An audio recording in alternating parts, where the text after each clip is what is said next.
time for episode 270 of the 3 Point Podcast, presented by Memorial Healthcare's Wellness Center, now featuring special student membership and Skymint Cannabis, homegrown right here in Michigan. Also, our local partners include AZee Printing Solutions, CR Auctions, Nelson House Funeral Homes, Rivals Taphouse and Grille. Hey, Taco Tuesdays are back, boys, and Success Group Mortgage and Servicing. But, we're recording this on Tuesday the 20th, just came away from a national holiday, Juneteenth, which happens to be my wife's birthday. So we had a nice little celebration. I think I texted you guys. We were out on the pontoon. Life has been good this week. The weather has just been spectacular.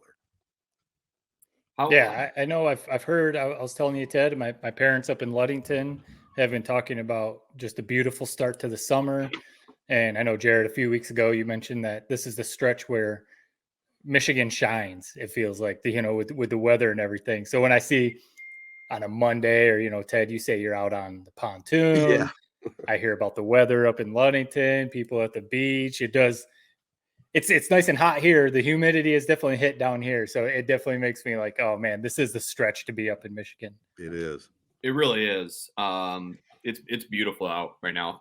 I love the fact that the sun, it's like you can live like 2 days in one with the sun staying out as late as it does till 9:30. I've just been living on the golf course. And you would think that would be a great thing. Yeah. But it's not, man. I don't know what has happened. I think I've talked about it on this podcast before. Golf is in crisis right now, especially in the state of Michigan. Since COVID, I mean, these courses have just been flooded with people. It's a good thing. I don't want to be the guy to be honest, I got back into golf during COVID, so I'm kind of a part of this crew. So basically, I went golfing 3 times this weekend: Friday night, Saturday morning, Sunday morning. Every single time I found myself in what you call a log jam, where basically you end up where there's 3 different groups on one tee box: the group ahead of us, my group, and the group behind us. And I didn't want to complain this weekend. It was Father's Day. I was thinking of Ted, my dad, whoever, back when I was a kid, when I would go on the course. Right in front of me and my buddy golfing was this group of a family: a dad, his mom, his son, his daughter, and his wife. And when I kid you not, they slowed down an entire course. To the point where the guy behind me, who was dressed up like, Tony Finau or Scotty Scheffler or something like that, hitting into us all day, apparently not realizing that we were not the problem, lit up a product from Skymint, on the tee box right behind us. That's how long it was taking in between holes. So, I'm having a good time. Summer is great. I just wish the golf was moving a little bit quicker. But hey, if you're on the golf course, you can't complain too much. So again, it's kind of along the lines of what started this whole conversation out with the weather turning in Michigan. That's when the golf courses, everyone gets their clubs out. You have a small little window up in Michigan to get out on the course. So everyone does, especially like you said, a weekend like Father's Day weekend, maybe a special event. I saw you retweeted a picture from, I forget who the guys were, but even at the U.S. Open over the weekend, there were a couple log jams. I forget who it was, the pitcher, but a couple guys were just chilling, laying on a hill because there was a log jam even at the U.S. Open. So yeah, apparently it happens there too.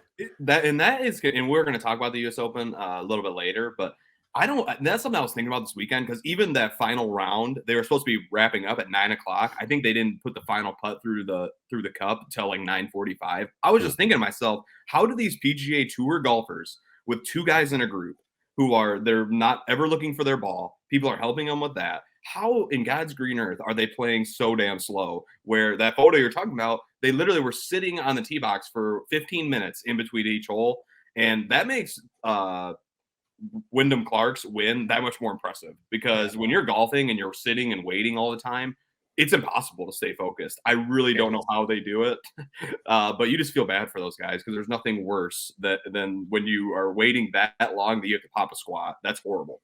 Yeah, I'm gonna say these guys, I mean, especially guys like us. Jared, you play more. Ted, you've definitely backed off golf. I know we've talked about that. I haven't played in a few years.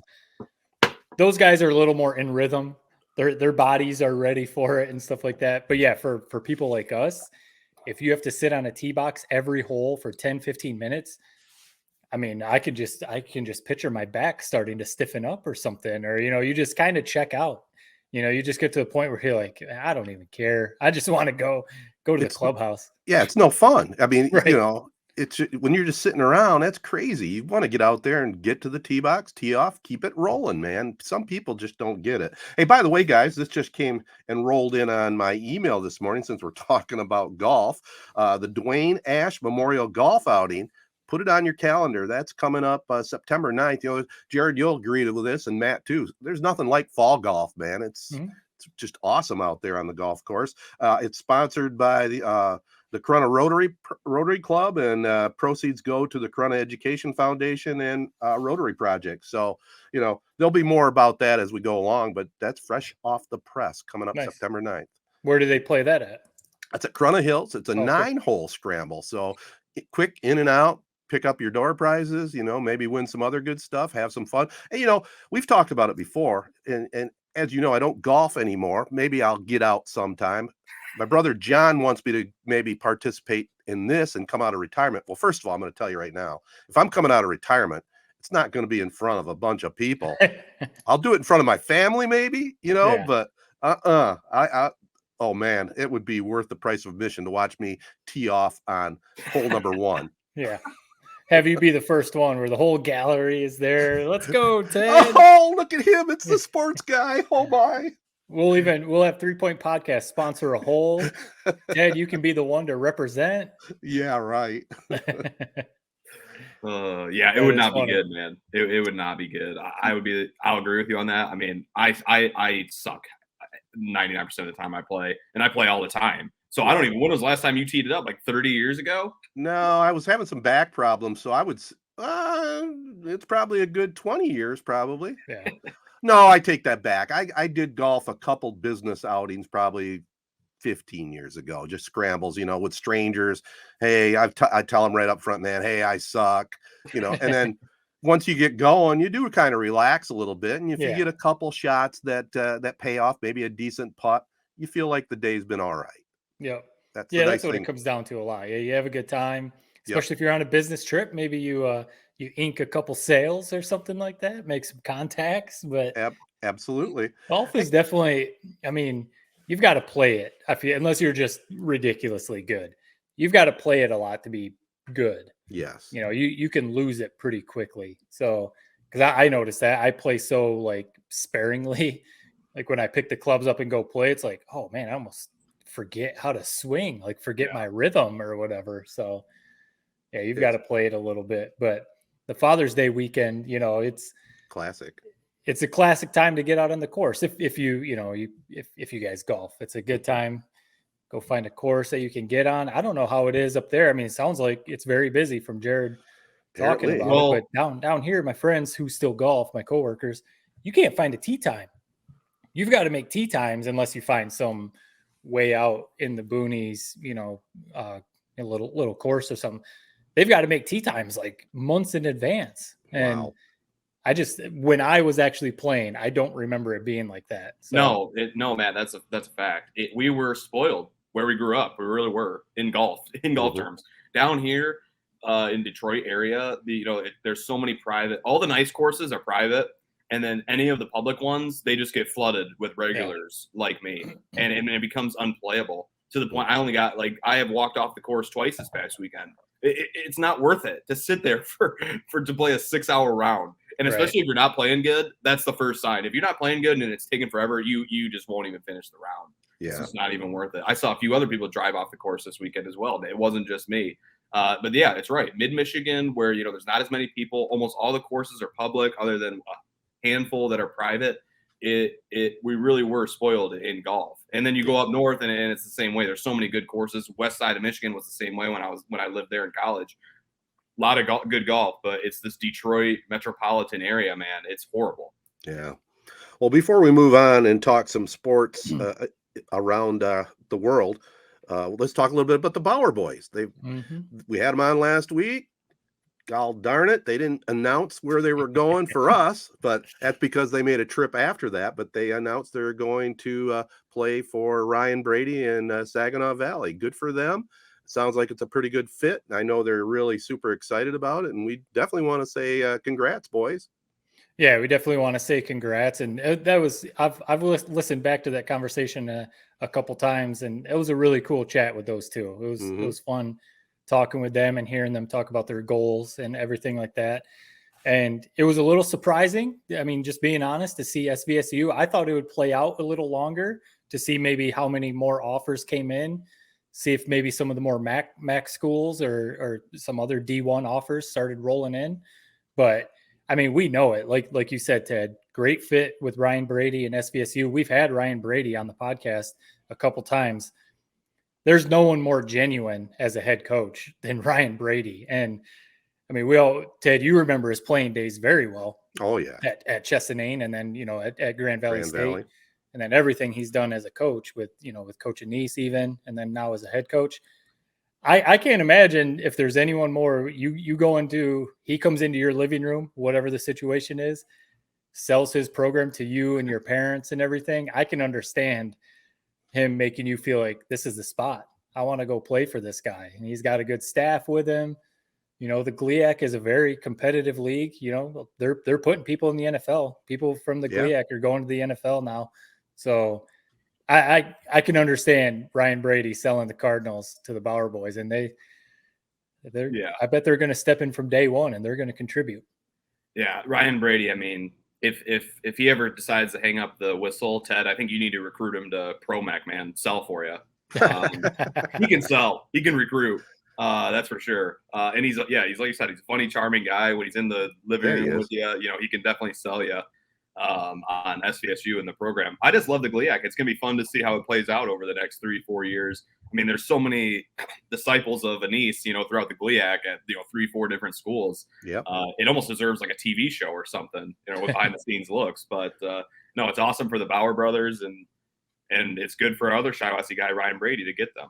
Well, I'll tell you a little bit of the backstory. I mean, when Ryan was an assistant coach up at Ferris, the Bauer boys in 4th grade went up there and, went to some camp or something and met him, and even at that time, they kind of had in the back of their minds, hey, I want to play for this guy someday. And look how it's all panned out. And, and the other key factor, is, they had Wyatt penciled in as the only quarterback right at this point in the recruitment list, and Tarek, number 1 wide receiver. So, if you get that kind of praise going right in, you're coming in and you still got to earn your spot, but you're coming in and you're already penciled as, hey, we're looking at you. That's pretty enticing. And they've really grown a lot up there on campus too. It's a sweet school. Now, you mentioned, Matt, about maybe MAC offers or maybe other offers. This is a verbal.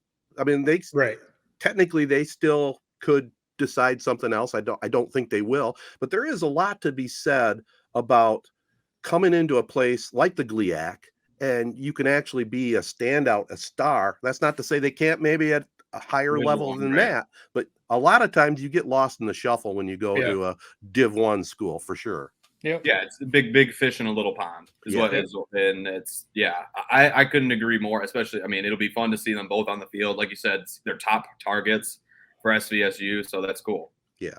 And I mean, they're going to play back-to-back national titles. They're going to play Ferris State. Grand Valley hasn't won, national titles like they were in the early 2000s, but it's still Grand Valley State. You're going to play. Yep, you're going to play them. You're going to go to the playoffs. All the other big D2 schools that they're going to play. So they're going to get to play an awesome schedule, exposure. Like I said, the NFL is already looking. They look at D2 players, more than they used to. So it's going to be cool to see. I think it'll be fun to just see the shakeup. Yeah. Maybe all of a sudden SVSU starts to climb, and it's the Bauer boys that help them out. So wouldn't that be cool to see? Yeah. Well, Coach Anise, I'd be curious to hear what he says about that. He's probably very happy for Coach Brady. That's his guy, but he might be like, oh man, might have to be competing. We'll never get something on record. I'll tell you that much. Right. Yeah. Very cool though. Very, very cool. Good job, boys. And we look forward to this upcoming high school football season, and good luck to you there. Well, we'll be back with a look at what's going on in the sports world right after this. All right, let's just start right. First of all, in baseball, I know, Jared, you got some Tiger games you're going to be working on. Man, they got to within, one game from 500, then all of a sudden went back down to 10 under, but now they're on another one of those little winning streaks. You just can't figure this team out. Yeah, and against some division opponents too. Yeah, so I mean, they're right. They're beating what look like good teams in the AL Central. We know what the AL Central is, but Riley Green, I think we mentioned it a week or two ago. Riley Green falling out of the lineup with his injury, I think it really did hurt the offense. He really is the table setter for them, but people have started to step up. Everyone is kind of stepping up, and they're kind of staying afloat. I was about to say, like, they're staying afloat. They're still there. I mean, they're still 10 games under 500. So it's still a tough, a tall hill to climb if they're going to get back in contention. But they're still keeping it fun. They're staying relevant. They're not falling completely out to where, they just look like a bottom dweller. So, they're staying competitive. We'll say it like that. They're keeping the job fun for Jared. That's what it is. They're keeping it fun for Jared. Yeah, they've won. They won 4 out of their last 5, so they're playing hot right now. I mean, including 3 out of 4 against the division leader, the Twins. I just want to say this, and I want to get your guys' thoughts on this. Javier Baez gets a lot of hate from the Detroit Tigers fan base. I'll be honest, I'm new to the Detroit Tigers fan base. I hate it. This is the worst fan base in all of the Detroit sports, the Michigan sports, worse than Michigan football fans, worse than Michigan State fans, which probably because it's half made up of Michigan State fans. Maybe that's why it's so bad. People complain every night. It's like it's the worst team in the world every time they lose. It's the best team in the world when they win. It's bizarre. But one of the guys who has basically almost became like a scapegoat is Javier Baez. And what really made me think about this was I love watching him play. I really do. When you look at this team and you think about baseball and how fun of a sport it can be, I look at Javier Baez, man. He can hit things out of the zone. Obviously, he swings at some pitches that aren't strikes. We know that. We don't have to rehash it. Swings at some pitches out of the zone. But in terms of electricity and somebody that gets you in your seat at the ballpark, it's Javier Baez. Yeah. I mean, he had 3 key hits in that Minnesota Twins series that led to 3 victories, including a big home run. He was making electric plays out in the field, including maybe the play of the year in the MLB at shortstop where he fielded a ball, like fell on his back, whipped it over, perfect throw to first base. Yeah. And the fans just direct so much hate and ire toward this guy, and I just don't understand it. No, he's not a perfect player. But when I think of who I want on my team, I want players that are fun. And whatever you say about Javier Baez, he's a fun player. And he plays unorthodox. He obviously is a very good fielder, has some errors like any shortstop would, but he makes some electric plays in the field and he hits some big home runs and he swings at everything. And when I look back on, what I'm going to tell my grandkids about Detroit Tigers, am I going to tell them about, some guy who maybe was a little bit better statistically? Or am I going to tell them about, El Mago, this guy who is making incredible plays in the field? And I tell you what, when the game is on the line and, we need a hit, there's not many more guys that I would want to see at the plate other than Baez. I really do like this guy. And I just wanted to say I'm in the Baez camp. I love him.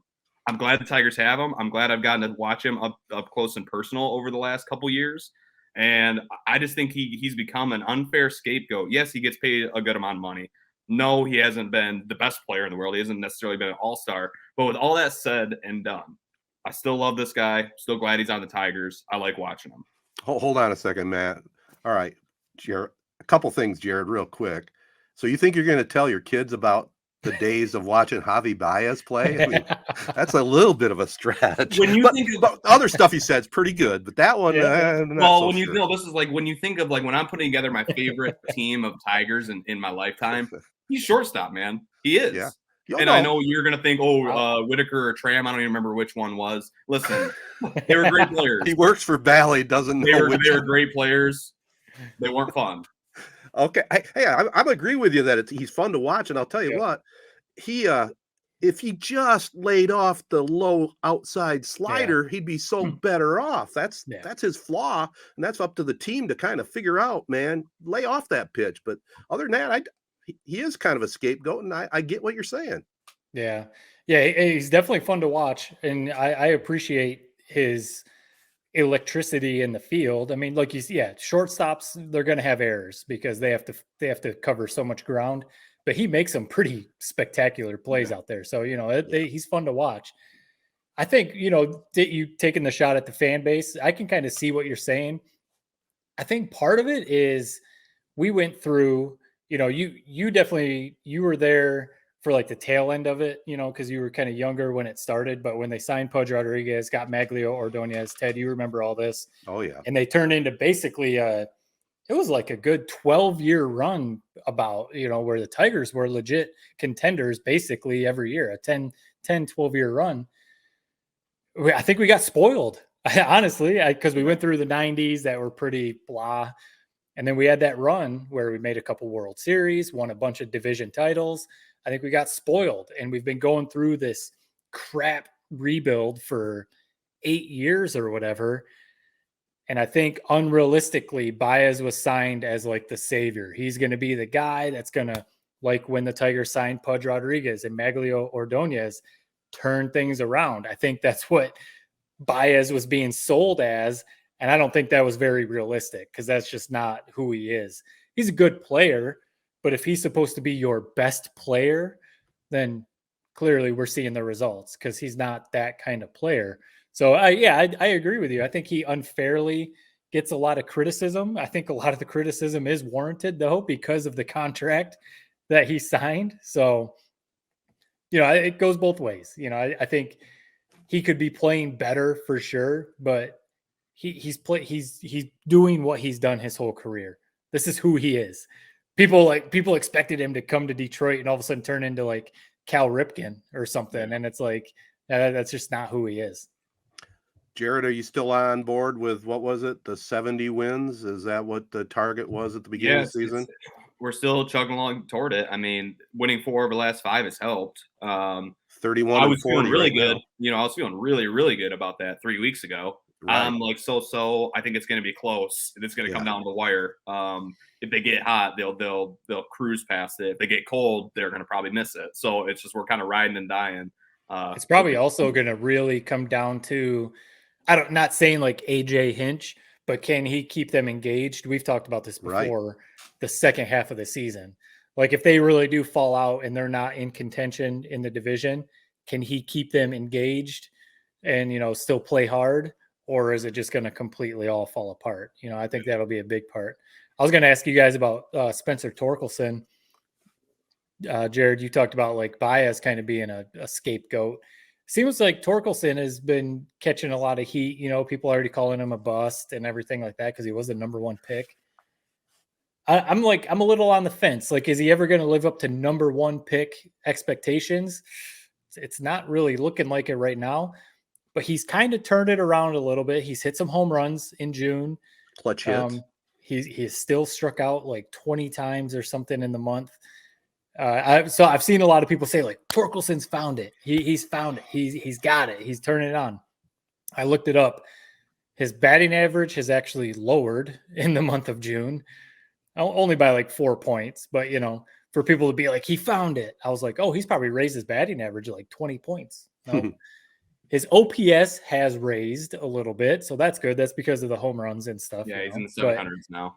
Yeah, so I mean, I think it does. You can tell he's maybe found a little something, but it just, it's one of those things. Being the number 1 pick again at the time when the Tigers were rebuilding, number 1 pick, starting first baseman, especially kind of taking over for Miguel Cabrera. It's almost like the expectations were unrealistic, and I hope they don't bail on him too soon because he is still young, I hope they don't bail on him too soon and they keep working with him and maybe he turns into a solid player. Yeah. Is he going to be a Mike Trout? Is he going to be, a Miguel Cabrera? Maybe not. He can still be a good player though. Yeah. I mean, I think the reason people have been excited, since in the past week, he's got 3 home runs and he's got 8 RBIs. So that's where he's had a great week. Yeah. I think the thing is with Torkelson is everyone's rooting for him. He's such a likable guy. He's fun. He's always got a smile on his face. He's a great fielder. And everybody wants him to be good. And I still think he will. I think he's had a great past week. I think he's still showing that he has power. I mean, he's already passed his home run total from last year in like a third of the games pretty much. Right. So he's clearly improved from last season. Let's just hope he keeps it rolling. I mean, baseball, it's like if he has a couple more weeks like this, I mean, we're talking about how great he is. If he reverts back to what he was, at the start of June that week, during that losing streak, then it's, we're back to talking about how he's a bust. He goes so up and down with the ebbs and flows of baseball. It's an interesting sport. Again, I'm new to it, but it's just it's a marathon more than any other regular season, and the variance from game to game, from series to series, for even all these good teams, it's crazy. And so it seems like he's found something. I'm hopeful that he can keep it going. Yeah, I agree with you on that. And, in baseball, probably more than any sport, the mental approach is really, really important. If you're in a slump and there's nothing you can do to get out of it, and, you're just dragging your feet, that's when it's really tough. But right now he is on an uptick, and we'll see how long it goes and what it can do for him. It really could be a career changing time of his season right now, really. If he stays hot, he does seem to have a good attitude. He doesn't seem to be down. I think the team's still sticking with him, and I hope they do. Because he's still a young guy, has the right attitude. Physically, he's right there. And like you said, he's banging out some homers. I was impressed with a couple clutch hits he's had, in 9th, 10th inning, when he could have shit his pants, but he didn't. So jury's still out, but I'm not going to say get rid of him or cut him loose. I think he could still turn it all around. Yep. Yeah, hopefully everyone does, because we're in the big thing is, people, I've seen some posts, tweets, whatever about it. Miggy's contract will be off the books after this season. So hopefully they can stay relevant, or stay engaged. I've said engaged a few times now. Stay engaged this season, going into next season, where they're going to have some money to spend. They've got some more draft picks, hopefully Torkelson, maybe even Riley Green comes back and he's fine. And, he keeps improving, and then they can spend a little money in the off season. And maybe next year is where it's like, all right, they can try and make some moves, but be curious to see what they do at the trade deadline. Cause they do have some good arms that they could trade, or they could hold on to. I don't know if Torkelson would ever be a trade bait or anything like that, but we'll see. Yeah. Well, the good thing, we've talked about it before, they're in the Central. I mean, as we record this, the Twins are 1 game under 500 in first place. Tigers are only 4 games back. So, we still have time to see what this team can do. I saw the New York Yankees. I think they're like 6 games above 500, and they're like 10 games back in their division. Right. It is hilarious. Baseball's bizarre, man, with these divisions. I know, Ted, you love your old school rules. Yeah. I don't totally understand it. I can appreciate the hunt, but if I was a Yankees fan, I'd be pissed. Yeah. I've come around on that. I'm not definitely sold on divisions. I mean, American National League, we've talked about it a couple pods ago. Yeah, that's cool, but they need to do something with the schedules, and I just don't like the divisions anymore. I mean, for us Tiger fans, it's to our advantage right now. Right. But it's just the one thing that's crazy to me with the divisions, you play 162 games. Right. Why do you have to play so many against the Twins? Right. I don't need to see the Tigers play the Guardians 40 times in one season. You've got all these teams in 162 games. Rotate all the games. Hell yeah. I want to see them play the Giants. I want to see them play the Angels, and stuff like that. But I love that they finally opened it up this year, but I remember when I was a kid and I didn't really follow baseball. I knew nothing about it. I remember it's like my dad would be watching the Tigers, and I was like, why are they always playing the goddamn Twins? Why is it like, I just thought I was like crazy. Like, I just so happened, like, what happenstance that every time I happened to watch a second of a game, they were playing the Twins. It was only until a few years ago I realized, oh, this is how the schedule was made. But it used to perplex me as a kid. I thought it was just like lightning striking every time I turn on the TV. They just happened to be playing the Twins. Right. Well, let's move a little away from baseball. Just a quick chat on basketball since we last recorded. Nuggets now are champions. Great job by them. We had Ja Morant, now 25-game suspension. Piston trade rumors, Zion Williamson, perhaps. You never know. And Bob Huggins, what a sad end to his career. Anybody want to jump in on any of that? I'm just real quick on Huggins. There's really not much to be said, man. I mean, it's sad. He's a legend, coaching legend. He kind of always lived fast. I never thought it would end the way it did. Yep. He just had a rough past month or so with the radio show comments, and then now DUI. It just didn't seem like there was any way for him him to keep his job. So definitely a sad way to see a legend go out. 2 Right. Final Four appearances, but just he's done. Nothing else to really add. Yeah, kind of. It would have been nice to see him go out on a higher note, because he was always fun. Like watching West Virginia or Cincinnati, wherever he was coaching, he always made it interesting. But it's kind of sad because it sounded like he had some issues going on. So hopefully he gets things straightened out. Yeah. I prepared something for you guys. So the NBA draft is on Thursday. As you guys know, we kind of rode the wave of the lottery. I think we were all kind of down for a while. But I'll be honest, my spirits are a little bit higher. That's the draft night is what us Detroit fans live for, man. It's when your hope is at its highest. So I just wanted to give you a quick little rundown of a few of the guys the Pistons could be drafting at 5 and which ones you would like to see. So the number one guy seems like he could really be the steal of the draft from what I'm reading. They say that every year, but regardless, this is the guy I keep hearing about, somebody who outside of that top, 1, 2, 3 could still be, an all-star someday. And that's Cam Whitmore out of Villanova. I'll be honest, I didn't know who this guy was until like a week ago. Villanova didn't make the tournament. They were in the Big East. They kind of flew under the radar. But he's 6'6", 235. 40-inch vertical. Elite athlete. The Pistons definitely will be looking for a forward, I believe, due to the fact that they have, Cade and Jaden in the backcourt and then Jalen Duren at center. This guy, he's kind of an unknown, but it seems like he has all the physical tools to kind of be an NBA player. And I love anytime you have a guy that can have highlight finishes at the rim, I'm for it. Real quick, another guy we have, 2 brothers, Osar and Amen Thompson from OT Elite. I'll be honest, I looked up OT Elite. Read it for about 5 minutes. Still don't totally understand what this league is. Right. I really don't. But these 2 brothers, sounds like they are kind of the guys with the highest ceiling in this draft. They, from what I understand, elite defenders. Asar in this league held opponents to like 30% shooting from the field when he was covering them. And it sounds like Amen, who's expected to go higher, is like basically has great court vision, playmaking ability, elite handles, but both of them really struggle shooting. So a lot of people are wondering if they'll ever be able to develop an outside shot. But those guys are the real kind of, who are these guys? They could go way up or way down when they hit the NBA. I really don't know what to expect. And the last one, this is more of kind of the surefire, what you're getting guy. Jarris Walker out of Houston, 6'7" with a 7'3" wingspan, AAC freshman of the year. I like him. He's tough. It's Houston. They play tenacious defense. He's well coached. All you hear is good things about this guy.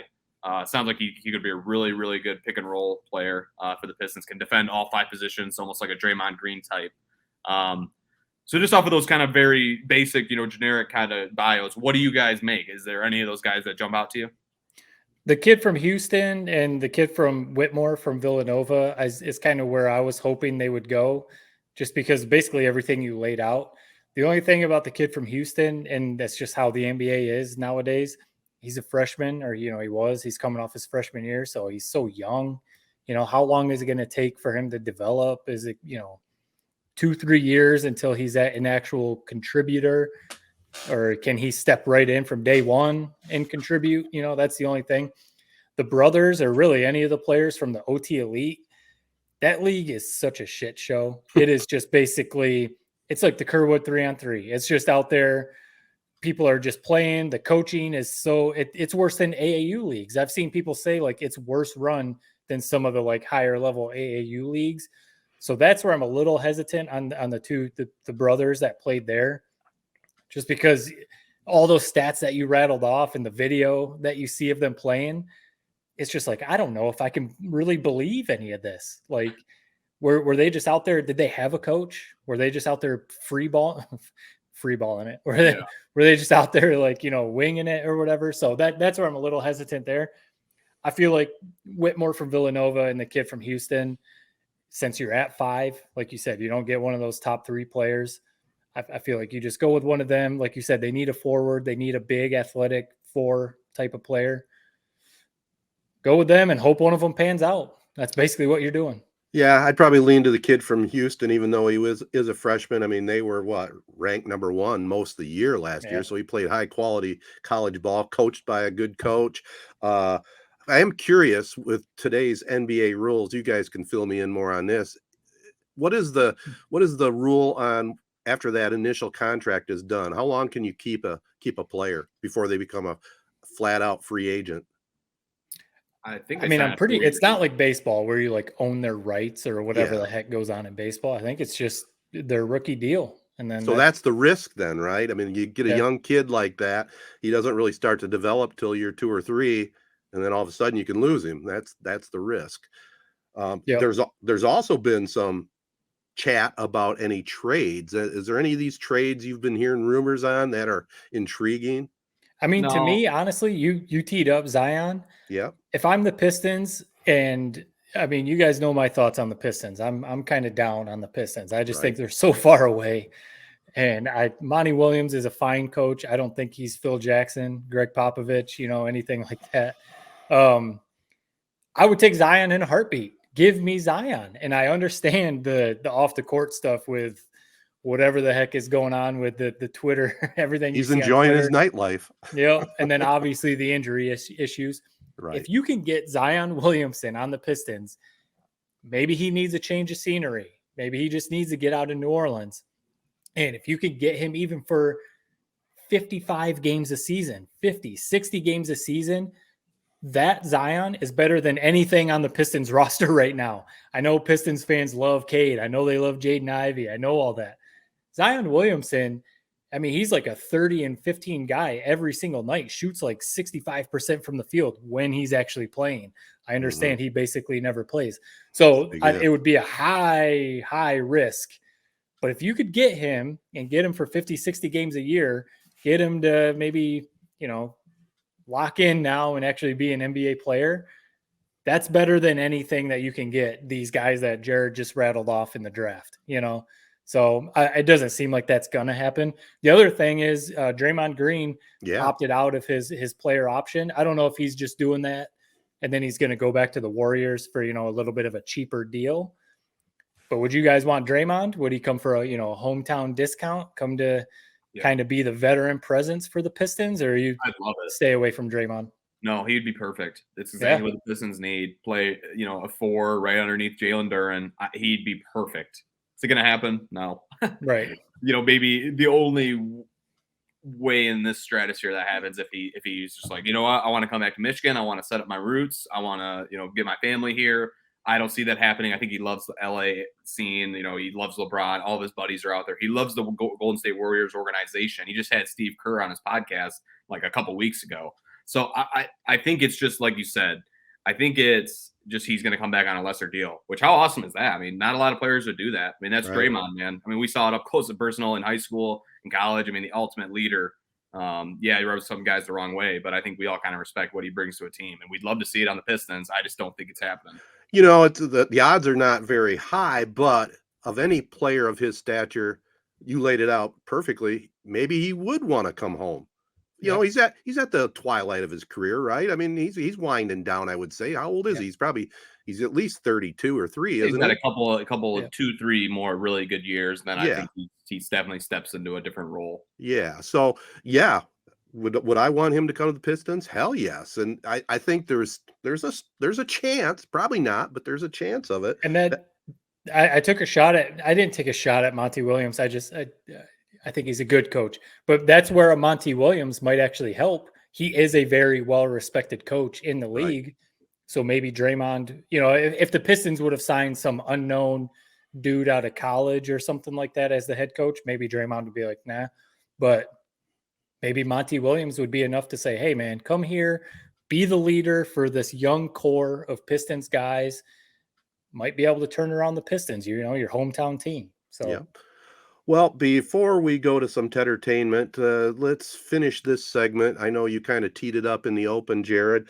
U.S. Open just completed out in Hollywood. Some thoughts? I was going to say, I'll say something real quick because I'm sure Jared's got plenty of thoughts. Yeah. I thought, maybe I didn't realize this. You guys know I really do enjoy golf. I really do enjoy it, but I'm more of a casual TV viewer. Majors, I'll definitely tune in on.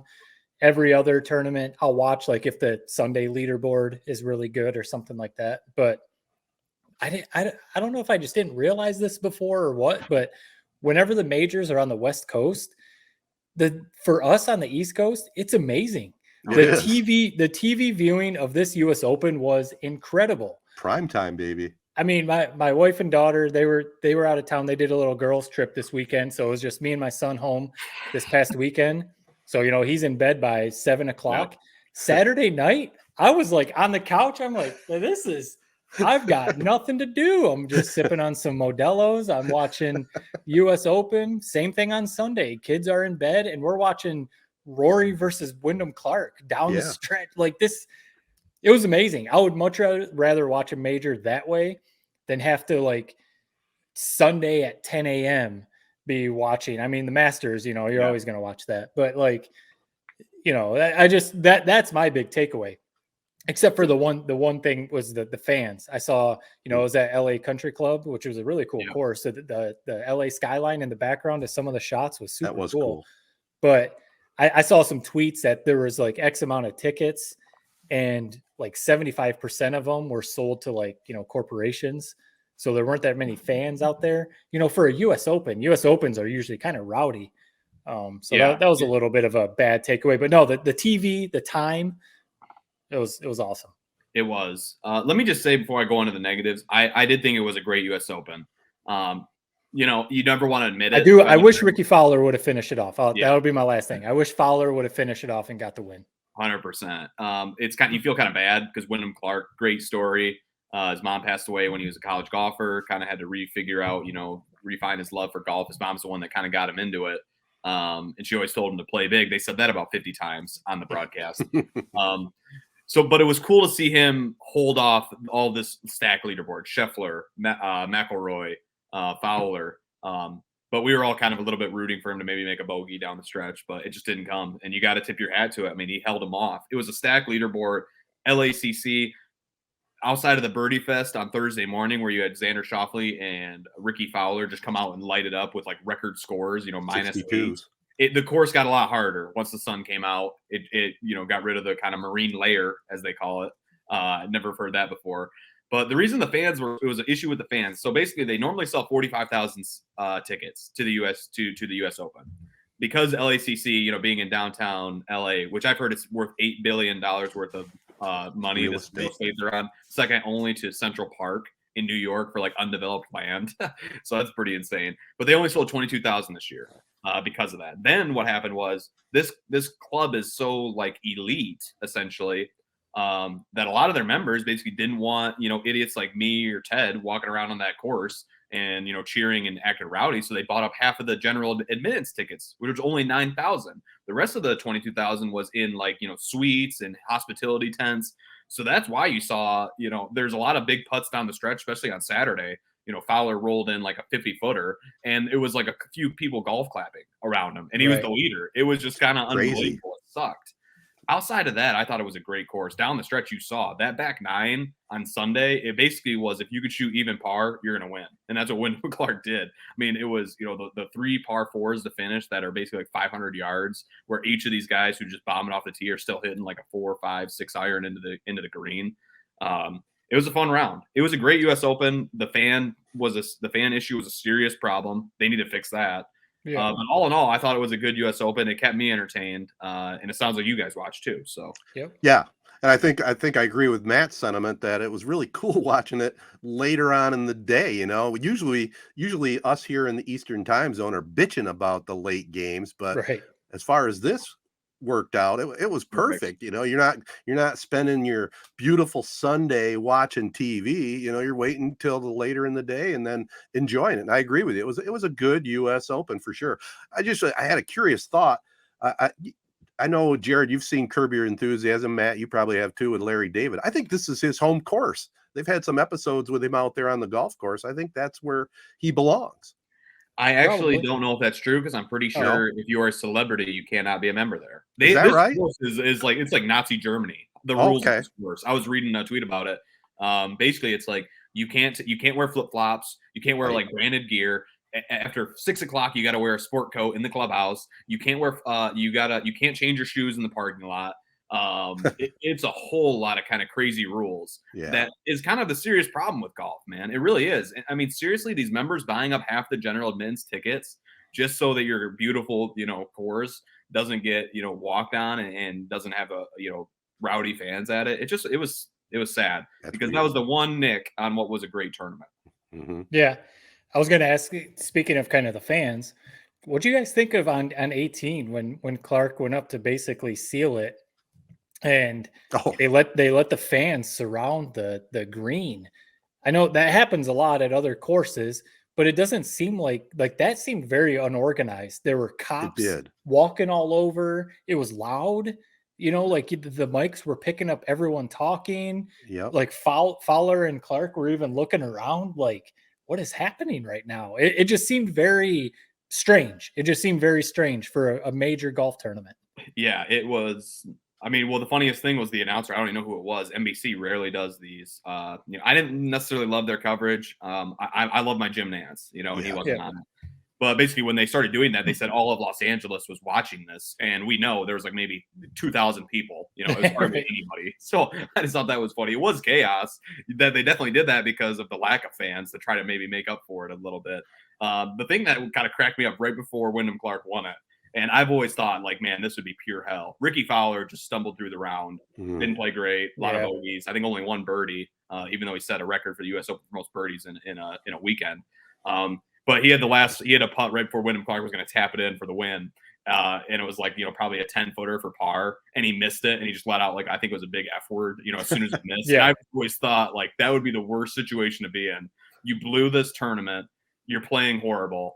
You have one more putt to just get out of there, and then you just miss it. And you have a bogey to finish it off. And I just felt bad for him. Ricky Fowler, I think we all were rooting for him. Rory McIlroy, it's been so long since he's won a championship or a major. So it's been so long since he's won a major, it almost feels like he hasn't won one ever. Right. When you look back on his career, it's going to be kind of more what if than, that was great. I mean, he won 4 majors right off the rip when he first joined the PGA, and it's been 9 years since then.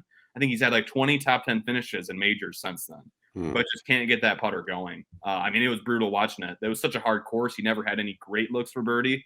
Right. But you just thought, at least if one of these drops, if just one of your putts drops, man, you're gonna go into a playoff and have a chance. And it just didn't happen for him. No. Well, that's what they were saying. He was hitting every other shot. Every other shot was basically spot on for Rory. Just couldn't sink that one putt. Yeah. Well, I good wish I tournament. could say that about my golf game. No doubt. A good tournament for sure, and it was a good story with Clark winning it. And congrats to him. Well, we'll have a short. I'm going to bring up one more quick little thing before we go to Tedertainment. Yeah. So the Lions, this can just be quick. The Lions are going to reveal an alternate helmet on Wednesday. Mm-hmm. What are you guys' thoughts? Are the Lions? I think we've said before about like Michigan's helmet. Michigan should not ever touch their helmet. The Lions helmet to me is, I think it's very classic. But I'm cool with an alternate as long as it's just like one of those Thursday night games or maybe on Thanksgiving or something like that. But I hope they don't go the route of, using it every week or something. But I'm curious to see what their alternate is. There's an all white option that I think could be pretty cool. There's a couple other, kind of more throwback looking options. But I'm curious what Jared thinks. But I'm really curious what Ted thinks. Do you want to see an alternate for the Lions? Or you don't touch it?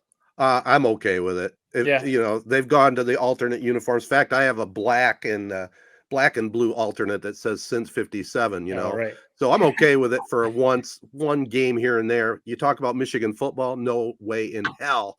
But the Lions, I did see the prototype of the white one, and that's pretty sweet, actually. Yeah. I liked it. Yeah, I'll be honest, this is the first I've heard of it. I'm looking at the teaser that the Lions put out. It looks like it's going to be a throwback. It's a picture of a muscle car with it says historical on the license plate. I mean, I've always loved. We talked about it, and it kind of is a bummer. I think we all thought last season that this year they were going to unveil brand new uniforms, whole new scheme, whole new rebrand type thing, and then we found out basically they're pushing it off till next year, which. Right. I hated because they have so much positive buzz going right now. It just seemed like the natural time to really kind of usher in a new era with uniforms. I have no problem with the new helmet. I mean, it all depends on how it looks. We all know that. Yep. If it looks horrible, then we're gonna hate it. If it looks cool, we'll love it. I loved their helmets in the 80s, 90s. So if they just did something like that, where they just kind of repurpose that for today's, style with the look from the 90s, that's my ideal scenario here. I don't think that's what they're going to do, but I'll be honest, I kind of like the idea of a white helmet. It looks pretty sweet with the blue face mask. Yeah, they look pretty cool. I like the all white uniforms that they've wore a few times for alternates. So yeah, I'll be curious to see what they do. Do you guys think there's a world where they end up doing Hard Knocks again this year? There's a rumor going around there. They wanted them. I did see that they said no to it. Yeah. They did officially say no thanks, basically. Yeah. Which I kind of thought that was hilarious. It's like, yeah, all these teams are saying no, so we'll just go ask the Lions again. How are they able to say no? You're the NFL. Like, do you think anybody wants to do it? God, no. Right. You have to do it because they tell you to do it. So Right. I thought it was hilarious that it's like, yeah, we asked the Bears. They didn't want to do it. Screw the Bears. The Bears should definitely be doing it this year. They have no choice. Right. Yeah. Yeah, I gave my thoughts on Twitter. I didn't want the Lions to do it again. Again, I would have watched. Probably would have been cool. We would have talked about it on the podcast, would have gave us some content to talk about on the podcast. But to me, it was like last season Hard Knocks was almost like perfect. Don't do it again because you're going to try and find characters like Rodrigo. The Hutchinson angle isn't quite there anymore because he's not a rookie anymore. You already did the Amon-Ra St. Brown story. We all know who Dan Campbell is. It would feel forced. I feel like season 2 of Hard Knocks would have felt forced. It's HBO, so they would have made it great, but I'm fine. Stay away from it. Yeah. Just a quick question about Lions training camp, Jared. Do you guys go full bore at Bally's on training camp stuff? No, not as much. I mean, we'll probably be there in some capacity, but no. I mean, it's Tiger season, man. It's all hands on deck for the Detroit Tigers right now. Amen. Well, the NFL is pretty tight with training camp coverage, aren't they? Right. I mean, I know like at ESPN, you can only show like little 30-second clips of training camp and stuff. So no, it's like I went to it last year, and it's like I think maybe there's like a 15-minute shooting window, and it's like, and that's like during the part of practice where they're just doing like agility bag drills and stretching. Right. It's nothing of X's and O's. So they're pretty tight-lipped, man. Hey, before we get out of this segment, since we're talking to Lions, this week on the NFL Network, they had the NFL's greatest games, and they had the 2014 Lions Cowboys game. They had it condensed down to an hour. It was kind of neat to kind of relive that, even though they lost. But the take we got from it was, they got screwed right on that not pass interference call. But there was a whole hell of a lot of stuff that happened after that they still could have won that game, That's always the biggest thing. It's that pass interference. Right. But they still had plenty of opportunities to win that game. And who knows if they would have called that a pass interference, if they would have even won after that pass interference. But right. Well, they did spend a good portion of time on that, as you would think. But I forgot a lot of the stuff that happened. Tony Romo, it was 4th down and 6. And they went for it after that, and they got the first down and ended up scoring the game-winning touchdown. I mean, it was a classic game, and that was a good one. That was the kind of game Stafford could have stamped himself as the guy in Detroit. If he would have got one playoff win, I think that's one of the things. He did make the playoffs a few times, but couldn't get a win. It's hard to explain. Something about those teams, it just never. I never loved it. I'm really I think everyone as a Detroit Lion is full steam ahead, row the boat for this current, iteration with Dan Campbell and Jared Goff. They're so likable right now. Yeah. I feel like I'm rooting more for this team, than I am the Michigan football team, which is something I've never said in my life, man. So even looking back on that 2014 team, I watched every game. I always have for the Detroit Lions, but I just never really felt the true connection like I do with this team. And that's why we're having so much fun, with the Hard Knocks, with the end of the year last year, and with all the hype heading into this season. So well, we forgot how good that team was, I think, of some of the players. I mean, obviously Calvin Johnson, defensively, they had Quinn and Slay in the secondary, Ndamukong Suh at his prime. I mean, that was a pretty damn good team that just couldn't get it done. It was a good team. I think you mentioned Dan Campbell, Jared. I feel like that's part of why those teams always felt like Jim Schwartz wasn't really a very likable coach. And then later, Jim Caldwell now we know they probably should have held on to Caldwell. Great coach. But, he wasn't like an electric in the media No. saying stuff like Dan Campbell is, great coach, but he wasn't like out there making headlines, stuff like that. So I feel like that was maybe part of it. All right. Well, good stuff, fellas. Let's wrap this thing up with Tedertainment Tonight. A few things on the docket there, and we'll have that right after this. All right, let me jump in real quick here. First of all, Matt, you kind of set the table last week or the week before on American Gladiators 30 for 30. Oh yeah. I got a chance to watch it, both episodes. I mean, it's like I always say, man, you can't go wrong with it when it's an HBO series, and you can't go wrong when it's a 30 for 30. I mean, I love my documentaries, and the guy that put this together, it was fantastic. I mean, it just it painted the whole picture and a lot of stuff I had no clue about. So your recommendation on that was spot on. It was tremendous. And if you haven't seen it yet, Jared, or if any of our listeners haven't seen it yet, definitely check it out. Yeah, I should. I wasn't I wasn't alive during that period, so I didn't even know who they were till a couple weeks ago. But like you said, I mean, 30 for 30, they're basically batting 1,000 at this point. They're so good. Yeah. I do need to check it out. American Gladiators. Seems like a real kind of bizarre time in our history of television watching. So I'll be honest, I am a little bit curious to see what that was all about. Well, it's funny, I mean, this is where our generation thing comes into play, right? You don't even know about it, so you're going to check it out. Matt, did you watch it from the beginning, or did you kind of check in? Because it started in '89. Yeah, it ran for 7 seasons. Were you right on board at the very beginning?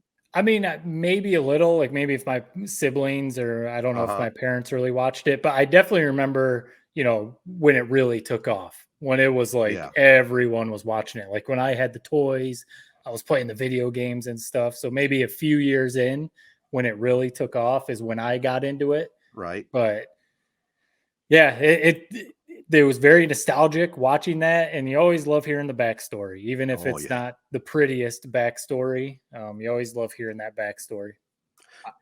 I have something real quick, and then Ted, if you have other things, and Matt, this is kind of a little bit off the beaten path for us. Normally, we kind of normally just sit on our couch and watch TV.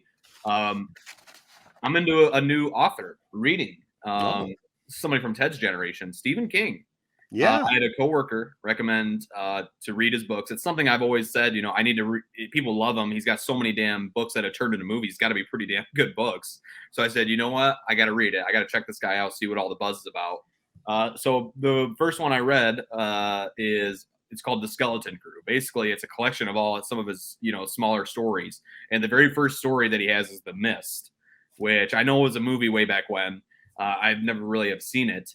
But I'm reading this right now, and I was kind of in a lull with reading. I was reading a lot of nonfiction and just kind of falling out of it. Tough to get going. I'm reading a Coach K book. Got about 30 pages in and kind of petered out. They're talking about his Army days. I could kind of care less. But Stephen King, The Mist, last night I started reading it, and I buzzed through about 70 pages in one night. I mean, he is so good. I know that was kind of your peak, Ted, when you were kind of coming through, was when he was really at the top of his game, the 90s and that sort of thing. But, I'm not reinventing the wheel here by saying Stephen King can write. Right. I'm just basically saying that, I've kind of come to realize that, this guy can freaking write. He's so good, man. It's a really good story. The Mist is like 120 pages. And it's wild. They're stuck in the supermarket with some, they don't know what the hell's going on outside. It's Mist. It's kind of a freaky little premise, but I'm curious to see how it wraps up. I've heard it's kind of a wild ending, so we'll see. Well, I'm just glad, because there's people out there that says I read this book and I read this book, and they're actually listening to it. You know what I mean? Right. So being old school and actually picking up the book and reading it, I applaud you. That's great. Especially the hard copy. I have a few hard copies. There's some books that I want the actual one, but I do have a Kindle, and I buy most of my books I read on the Kindle, which is cool. But there is something to having the actual physical book and flipping through the pages and reading it. So I've read a couple, and I honestly don't remember which ones. Stephen King, some of his shorter books. Do you think you're gonna, since you're turned on to Stephen King now, you're gonna read it, Jared? That's the one that I'm like, because I've already seen both the It movies, that's the one that and it sounds like there's a freaking semi driving by my apartment right now, but the Stephen King the only reason I'm like not sure that's gonna be my next book is because, like I said, I've seen the movie. And I've even seen the Tim Curry series from back in the 90s or whatever. But from what people have told me, there's a lot of things they skip. There's a lot of plots holes that are kind of filled about what it actually is in the book. So I've heard it's great. I'm sure it is. But I think the next one I'm going to read is Pet Cemetery. Oh, that's a good one. That's one I've never seen that movie either. I know nothing about it.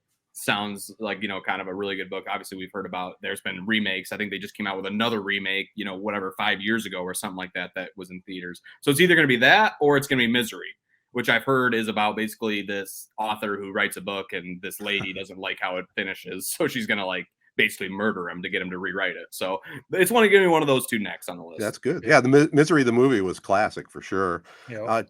He wrote The Shining too, didn't he? Yep. Yeah, that was also classic. I was good. This kind of segues into the Tedertainment segment here. He also wrote a short novel called The Body, and that actually got turned into Stand By Me, which was just a classic. That's a throwback movie that I would give 3 stars every day. Yeah. Stand By Me. I just watched it maybe 3 weeks ago. Man, it still holds up, and it was a great movie. You want to see a dead body? Yeah, it's a good movie, especially knowing who some of the actors are, as kids. Absolutely. Yeah. Right. It's a great, the kids are great in that movie, man. They're great actors. Yeah, like you said, is it Jerry O'Connell or something like that? Yeah. I can't, why am I think I'm blanking on the kid's name. The funny River kid. Phoenix. Yeah. Oh, yeah. Jerry O'Connell was the funny one. He was kind I of don't heavy. remember what the kid's name was. Bert or something like that, or Bert or something. Oh, shoot. Something like that. Yeah. I probably just said it wrong. But anyway, yeah, all-time movie. Yep. The only other one I got to throw on the table, guys, I'm through season 2 of Succession, and let me tell you, the finale, it was a great season, by the way, but the finale was fantastic. I can't wait to start season 3, probably a little later on today or tonight. We'll get into it. Really, really good. Still holds up on my Mount Rushmore. I was starting to be concerned because I wasn't too deep into it when I made that statement, but I'm sticking to it. It's great. Speaking of your Mount Rushmore, I don't know why I didn't think of this when you brought it up. The Last of Us didn't make the Mount Rushmore. He, when he went through that Mount Rushmore, he really missed a lot. Now that, because I had some people point out. Well, who doesn't when you're only nailing it down to 4? I mean, Eastbound and Down. Where was that on the comedy list? Right. Last of Us. That's a huge omission. House of the Dragon, I don't think was anywhere to be found. Well, I had Game of Thrones. It's the same thing. That's the same thing there. Deadwood. The one I have a little hesitation on. Deadwood was pretty classic. I don't know if you guys know about that. Yep. But that was really, really good. Band of Brothers or Miss Band of Brothers. Yeah. It's his list, so I guess that would be the counterpoint. But yeah, and I don't spend a lot of time compiling it either. It's just right off the top of the head. Kinda. Right? That's why Sopranos and The Wire are always there. Well, they're always there, no matter what. Yeah. Anything else going on with you guys and anything this last week in entertainment? Not really. We're just watching. I did finish that series You on Netflix. This current season, and it's just another one of those. They're going to do one more season, is what they said. One more season. So I'm going to have to finish it out. The season actually did. The season finished up pretty good. It started as it always does, very ridiculous, but they threw a couple more little twists in there that have been different than other seasons. So I'm in it now. I got to watch it. I understand if you guys fell out, though. I understand why, but I may get in again someday, but there's still other things we're watching. One final one. We just watched the movie The Fabelmans. That's basically the backstory on Steven Spielberg. I was a little disappointed, to be honest with you. It was worth the watch. It was on Max, but it had a few flaws in it, I thought. So I'd give that one maybe a 2.5, maybe, which I was expecting a little bit better. It was okay. I think reading a book about it may have been better. So it's hard to diss Spielberg as a director. Did you just refer to HBO as Max? I mean, my God. They changed it. I know they changed it, but that's like one of those things, man. You should be rolling over in your grave. The fact that those words just came out of your mouth. Yeah, that's fair. That is fair. Because you know how I love my HBO. I can't believe they did change that. You were just on a whole, you were standing on your high horse saying how horrible it was like a week ago. Now all it took was a week for you to get assimilated to just being Max nowadays. The name is the name, man. When I click on my TV, there it is, MAX. Yeah. It's not HBO anymore. Nope. Crazy. That is crazy. All right, fellas, let's bail out of here. We got an episode coming up next week, and then following that up with the Tooncast, right? As Jared's wall hanging falls off the wall. I was like, did you guys really not just see that? Yep. I was waiting for your reaction. Not good. I'm just gonna mute myself. Well, good stuff, fellas. Podcast next week, and then the week after that, Tooncast number 2. Yeah. As we get ready to celebrate Independence Day, Matt coming back up to Michigan. Yeah. So look forward to seeing you, and we'll have some fun with that one. Yes, sir. All right, everybody. This has been episode 270 of the 3 Point Podcast, presented by Memorial Healthcare's Wellness Center, featuring many great fitness classics and classes, I should say, and Skymint Cannabis, home of Michigan's best buds. Also want to thank our local partners, AZee Printing Solutions, CR Auctions, Nelson House Funeral Homes, Rivals Taphouse and Grille, Success Group Mortgage and Servicing, and everybody have a great week. Peace and love. Be kind. Thanks for listening.